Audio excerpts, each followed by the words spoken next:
Friends, সবাই কেমন আছেন? আশা করি সবাই ভালো আছেন, আমিও খুব ভালো আছি। তো এখন ঘড়িতে বাজে প্রায় 9টা। যেদিনের ভিডিওটা শেয়ার করছি আপনাদের সাথে, ওই দিন ছিল আমাদের বিদায় অনুষ্ঠান। দিন যেহেতু ভীষণই গরম ছিল, সেই জন্য ঘেমে কিন্তু খারাপ অবস্থা হয়ে গেছিল আমাদের। কিন্তু ওই দিন পরিবেশটা খুবই সুন্দর ছিল, মেঘ ভর্তি আকাশ, সঙ্গে নদী, ব্যাপারটা বেশ ভালোই ছিল। অনেক কষ্টে অনেকটা গরম সহ্য করে এখন পৌঁছে গেছি ইউনিভার্সিটিতে। তো রয়েছে এখন লিফটে, ক্লাসরুমের দিকে যাওয়া যাক, দেখি কতজন এসে পৌঁছালো। আমাদের এই বিদায় অনুষ্ঠানটি যেহেতু আমাদের এক্সামের আগে হয়েছিল, তো এক্সামের জন্য ভিডিওটি এডিট করার সময় পাইনি। এখন যেহেতু এডিট করছি, সবাইকে দেখে আগের স্মৃতিগুলোর কথা বারবার করে মনে পড়ছে, আর খুব মিস করছি সবাইকে।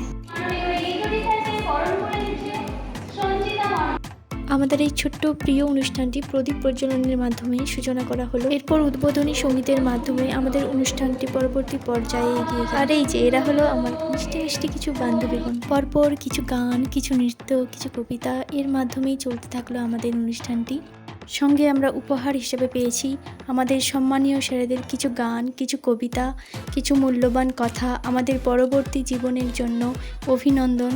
আর বোনেদের কাছ থেকে পেলাম কিছু উপহার। আর এই যে প্রথমে কাজল, নয়না, হরিণী, তারপর সুন্দরী, তারপর দুটো অপ্সরা। আর এই যে আমাদের সম্পূর্ণ জিওগ্রাফি পরিবার।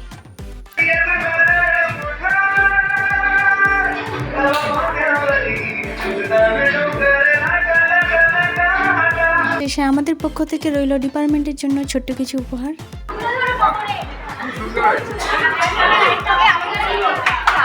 আর সবশেষে সবাই মিলে কিছুটা নাচানাচি, কিছুটা মজা করে এরপর বাড়ির পথে রওনা রয়েছি আমি রূপনারায়ণ নদীর উপর। যাওয়ার সময় থেকে আসার সময় পরিবেশটা আরও ভীষণ সুন্দর লাগছিল। বিকেলের পরন্ত রোদে সাদা সাদা মেঘগুলো যেন আরও উজ্জ্বল হয়ে শুভ্র বরফের মতো লাগছিল। আজকের ভিডিওটা আমি এখানেই শেষ করছি। সবাই কেমন লাগলো অবশ্যই জানিও। ভালো লাগলে একটা লাইক করে দিও আর ছোট্ট করে শেয়ার করে দিও। সবাই ভালো থাকুন, সুস্থ থাকুন, দেখা হচ্ছে নেক্সট কোনো ভিডিওতে।